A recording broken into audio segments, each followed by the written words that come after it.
আজকের গল্পের নাম হলো অবহেলার প্রতিদান।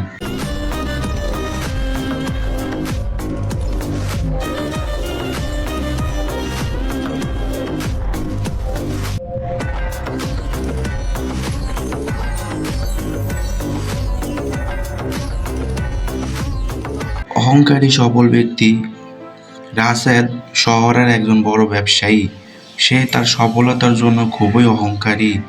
একদিন সে তার দামি গাড়ি নিয়ে অফিসে যাওয়ার সময় রাস্তার পাশে তার পুরনো স্কুল শিক্ষককে দেখতে পায়, যিনি তখন খুব সাধারণ পোশাকে বাসের জন্য অপেক্ষা করেছিলেন।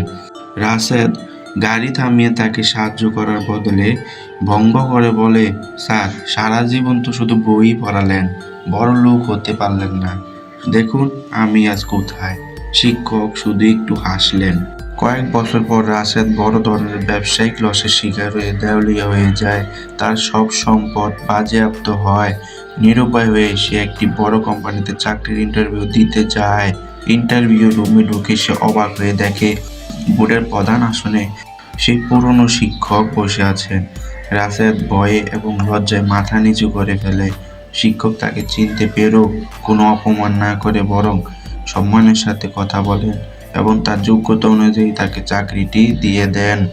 তো এই গল্প থেকে শিক্ষণীয় বিষয় হচ্ছে, মানুষের সময় সবসময় একরকম থাকে না। আজ আপনি উপরে আছেন বলে কাউকে ছোট করবেন না, কারণ কাল আপনার অবস্থানও নিচে হতে পারে। টাকা পয়সা বা ক্ষমতা দিয়ে নয়, মানুষকে বিচার করতে হয় তার বিবেক দিয়ে।